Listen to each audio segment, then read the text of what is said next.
학개서 하나님의 집을 먼저 세우라. 본문 내용 정리. 성전 재건의 촉구 1장 1절부터 11절.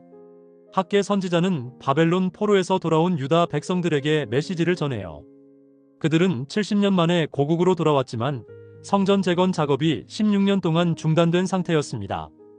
백성들은 여호와의 전을 건축할 시기가 이르지 아니하였다고 핑계를 댔어요. 하지만 하나님은 날카롭게 지적하십니다. 이 성전이 황폐하였거늘 너희가 판벽한 집에 거주할 때냐? 자기 집은 잘 꾸미면서 하나님의 집은 방치한 거예요. 결과가 어땠을까요? 너희가 많은 것을 바랐으나 도리어 적었고 너희가 그것을 집으로 가져갔으나 내가 불어버렸느니라. 아무리 열심히 일해도 만족스럽지 않았어요. 먹어도 배부르지 않고 입어도 따뜻하지 않으며 이래도 돈이 모이지 않았습니다.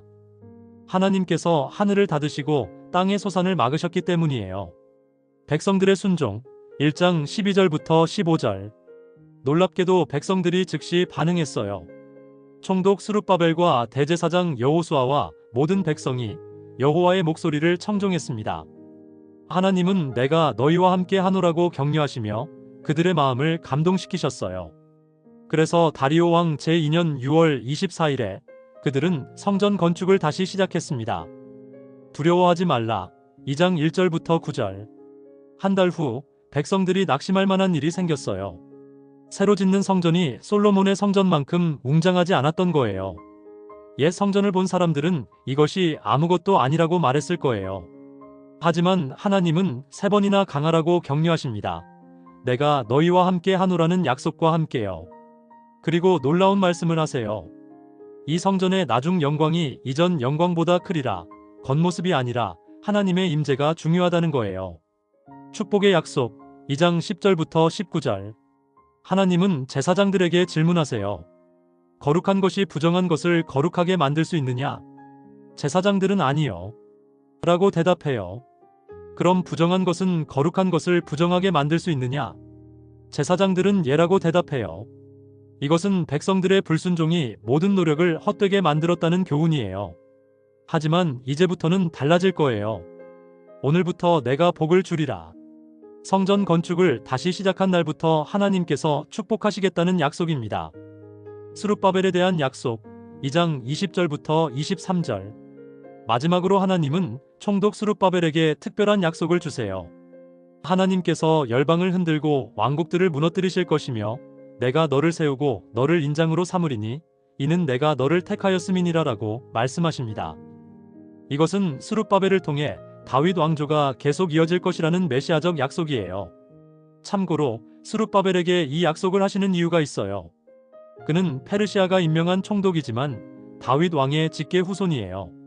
그는 바벨론 포로지에서 태어났으며 그의 조상은 유다 왕 여호야긴이에요. 일부 학자들 중에는 에스라서에 나오는 세스바살 총독과 동일 인물로 보기도 해요. 이에 이 세스바살이 이르러 예루살렘 하나님의 성전지대를 놓았고 그때로부터 지금까지 건축하여 오나 아직도 마치지 못하였다 하였사오니 기원전 537년 페르시아의 고레스 왕이 유대인들의 귀환을 허락할 때 스룹바벨이 총독으로 임명되어 포로로 살던 4-5만 명의 사람들을 이끌고 예루살렘으로 돌아와요. 귀환한 다음에 성전 건축을 시작하지만 사마리아인들의 방해로 16년 동안 중단이 돼요.